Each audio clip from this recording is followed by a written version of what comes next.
This is what one family had to survive on, all day, every day, for 4 years.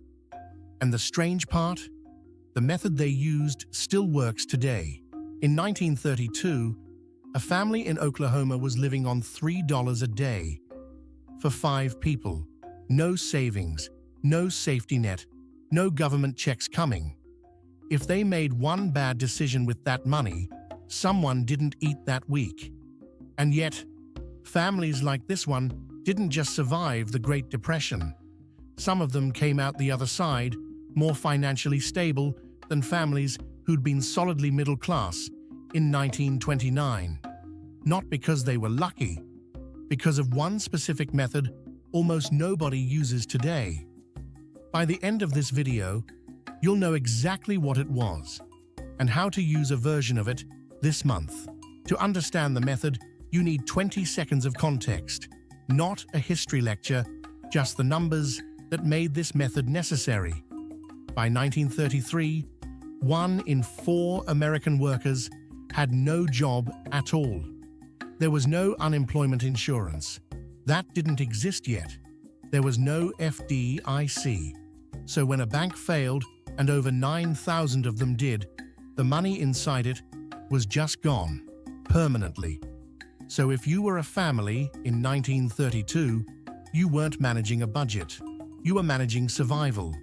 Every dollar had to do more than one job. And that's the exact mindset almost nobody has anymore. Because for the last 80 years, most of us haven't had to think this way, which is exactly why the method got forgotten. Depression-era households ran on what historians now call the envelope system. Though at the time, it didn't have a name. It was just how you didn't starve. Here's how it actually worked in practice. 1. The money was divided the moment it arrived, not spent as needed. Rent, food, and fuel were physically separated into different containers, jars, or envelopes before a single cent touched anything else. Not budgeted on paper, physically separated, because paper plans get broken. Separated cash is much harder to break. 2. Every dollar had a job, not a category. Modern budgeting says, "This is my grocery money." Depression-era money said, "This specific dollar keeps the lights on until Thursday." That distinction sounds small. It wasn't. When money has a specific job and a specific deadline, you feel it the moment you're about to misuse it. 3.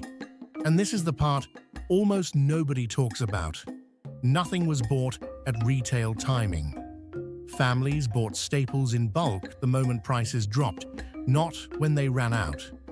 Flour, beans, preserved food, bought low, stored, and used slowly. It meant living slightly uncomfortable in the short term, in exchange for never being caught paying peak price out of desperation. That's the whole method. It's not clever. It's not a hack.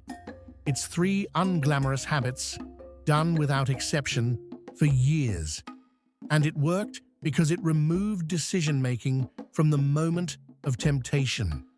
The dividing happened before the spending, not during it. Here's the part that matters for you today. In an economy with inflation eating into every paycheck, you don't need 3 jars and a root cellar. But the underlying method, separate money before you're tempted, give every dollar a specific job and deadline, and buy essentials on price drops instead of on empty shelf panic. That method doesn't care what year it is. It works identically whether the threat is 1932 or a grocery bill that's 30% higher than it was 3 years ago. Most people today do the opposite. They let all their money sit in one account, with no separation and no job assigned to it, and then they're surprised when it disappears before the essentials are covered. The Depression-era family wasn't smarter than you. They just removed the moment of choice. The decision was made in advance, not in the checkout line. That's the entire transferable lesson.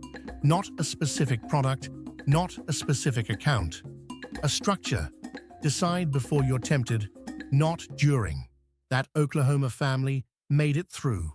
Not wealthy, not comfortable, but intact. While plenty of families who'd been far better off in 1929 lost everything because they were still operating like the good times would keep paying for their mistakes. The families who came through it strongest weren't the ones who had the most. They were the ones who decided in advance where every dollar was going.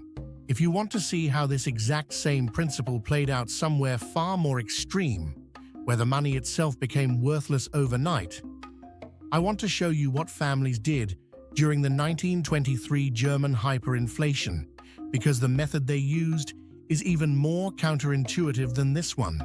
That video's linked right here. It's the natural next step from this one, so go ahead and watch that next.